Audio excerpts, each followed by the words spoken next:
कहते हैं आदमी भगवान और शैतान को एक साथ खुश नहीं कर सकता है। अचानक से अफरा तफरी मची हुई है और लोग सिर्फ चीन ही नहीं ताइवान छोड़कर भाग रहे हैं, खास तौर पर बड़े बड़े रईस। और इसके साथ ही बहुत बड़ा संकट चीन के ऊपर मंडराना शुरू हो गया है। जहां शी जिनपिंग कुछ और ही चाहते थे, वहीं फ्रांस और भारत दोनों ने गजब वाला खेल खेल दिया है। जिनपिंग के पूरे प्लान को फेल कर दिया है। जानेंगे फ्रांस और भारत ने क्या किया है। आइए जानते हैं इन खबरों को विस्तार से। एक वक्त था जब चीन में प्रॉपर्टी का बाजार बहुत गर्म था, क्योंकि चीन के आम लोग हमारी ही तरह सोचते हैं। जैसे हमारे देश में ये माना जाता है कि जमीन और सोने में पैसा लगाओ, ये भविष्य में काम देंगे, इनका रेट भी भविष्य में बढ़ेगा। ठीक वैसा ही चीन के लोग भी सोचते हैं। चीन के लोग भी बैंकों में पैसा रखने के बजाय जमीन में इन्वेस्ट करना चाहते हैं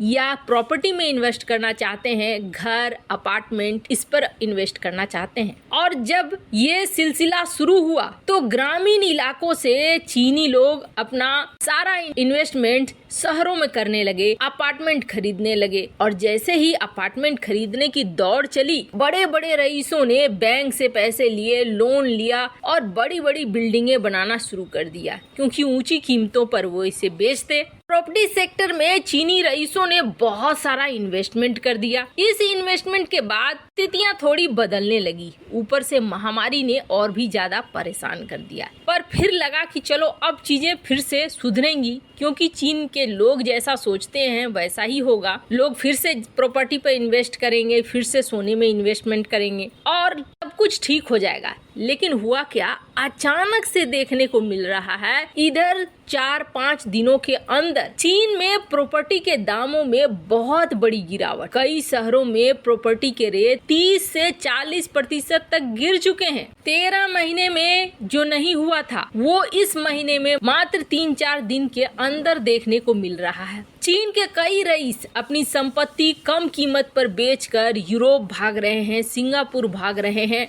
ब्लूमबर्ग ने एक आंकड़ा जारी किया जिसमें उन्होंने बताया कि चीन के 70 शहरों में नए घरों की कीमत में बड़ी गिरावट देखने को मिली है। ऐसा भी दावा किया जाने लगा कि चीन और ताइवान के जो बिजनेसमैन हैं अपने रेस्टोरेंट को, अपने होटल को और जितनी भी संपत्ति है उसे बेच कर भागने की जुगत लगा रहे हैं। और हालात कैसे हैं, लोग अपने घरों को डंप कर रहे हैं। मतलब कि कीमती घर हैं, लग्जरी घर हैं, लेकिन उनकी कीमत 30 से 40% कम में बेचकर भाग रहे हैं। वो सोच रहे हैं कि अगर हमने अभी नहीं बेचा तो आगे बहुत देर हो जाएगी। आप समझ लीजिए कि चीन में एक पेंट हाउस था, पिछले महीने उसकी कीमत 30-60 मिलियन युआन, लेकिन अभी ये कीमत है 35.99 मिलियन युआन, करीब आधा। वहीं कहा जा रहा है कि स्ट्रीट रोंग्यू, जो कि लग्जरी घरों के लिए चीन में फेमस है, वहाँ पर एक पेंट हाउस था जो 55 मिलियन युआन में बिक रहा था, लेकिन आज की डेट में ये 30 मिलियन युआन में बिकने को तैयार है। मात्र 15-20 दिन के अंदर में प्रॉपर्टी का ये हाल हो गया है। आखिर ऐसा क्यों हुआ है? क्यों लोग लगातार भागे जा रहे हैं? इससे पहले भी बहुत बड़ी संख्या में चीन से लोग भागे थे और अब ये भागना और भी ज्यादा हो गया है। इसके पीछे सबसे बड़ा कारण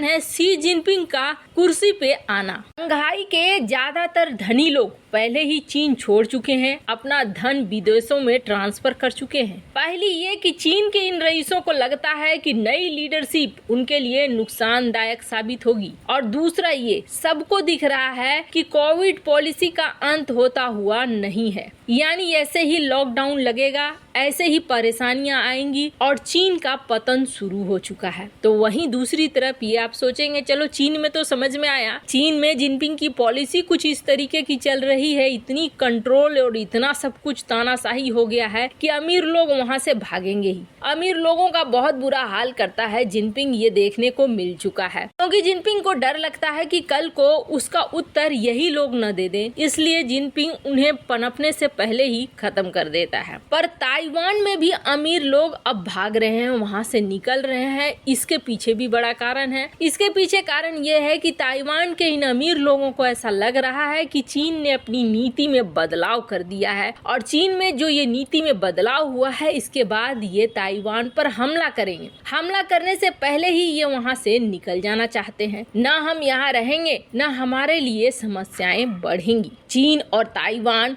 दोनों में ही अफरा तफरी मची हुई है। खैर, चीन का ऐसा लगता है सचमुच से अब पतन शुरू हो चुका है और इसके अलावे कुछ भी नहीं बचा है। खैर, जहां चीन में एक तरफ ये सब कुछ हो रहा है तो वहीं दूसरी तरफ जिनपिंग का पूरा खेल बिगाड़ रहे हैं पीएम मोदी और फ्रांस के राष्ट्रपति इमैनुअल मैक्रोन। शी जिनपिंग को चीन का लगातार तीसरी बार राष्ट्रपति बने हुए करीब 5 दिन से ज्यादा का वक्त हो चुका है, लेकिन दुनिया के बड़े नेताओं की तरफ से अभी तक शी जिनपिंग को बधाई संदेश नहीं भेजा गया है। अभी तक प्रमुख देशों में रूस, पाकिस्तान और उत्तर कोरिया ने ही चीनी राष्ट्रपति को बधाई दी है, लेकिन भारतीय प्रधानमंत्री नरेंद्र मोदी ने भी शी जिनपिंग को अभी तक बधाई नहीं दी है। जिसके बाद सवाल ये उठ रहे हैं, आखिर भारतीय प्रधानमंत्री ने शी जिनपिंग को शुभकामनाएं क्यों नहीं दी? इसके पीछे भारत की क्या रणनीति है? अप्रैल मई 2020 से देखने को मिला है कि चाइना और भारत के आर्मी के बीच जो झड़प हुई, उसके बाद हालात एकदम से खराब हो गए।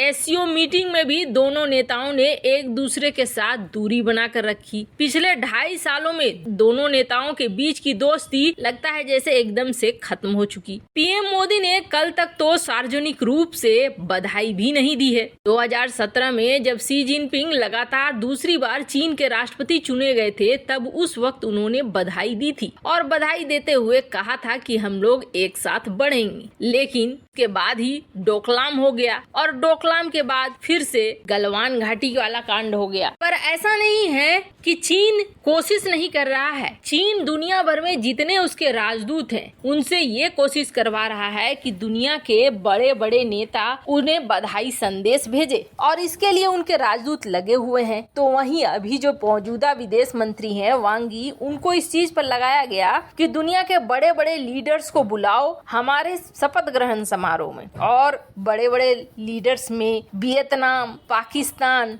ये तो रेडी हो गए हैं, ये पहुंच भी रहे हैं। इसके अलावे भी 2-3 छोटे छोटे देश हैं, लेकिन भारत के जाने का सवाल ही नहीं उठता है। भारत ने अभी तक तो बधाई तक नहीं दी है। पर इन सब में जर्मनी भी जाने को तैयार है। जर्मनी के चांसलर भी चीन पहुंचने वाले हैं। पर फ्रांस और भारत दोनों ने बड़ा खेल कर दिया है। फ्रांस के राष्ट्रपति इमैनुअल मैक्रोन के पास जब ये रिक्वेस्ट आई, उन्होंने इस रिक्वेस्ट को नकार दिया कि वो जिनपिंग के दरबार में हाजिरी लगाने के लिए नहीं जाएंगे। तो वहीं पीएम मोदी ने तो अभी तक बधाई संदेश नहीं दिया है, जिसे दुनिया देख रही है। अब इनके बाद कई ऐसे बड़े देशों के नेता हैं जो वहां जाने से हिचक रहे हैं और जिनपिंग का पूरा प्लान चौपट हो रहा है कि दुनिया के बड़े नेताओं को बुलाकर ये दिखलाना कि देखो दुनिया हमें रिकॉग्नाइज कर रही है। वैसे आपको क्या लगता है, फ्रांस और भारत ने बिल्कुल सही किया या नहीं? कमेंट कर अपनी राय जरूर बताएं।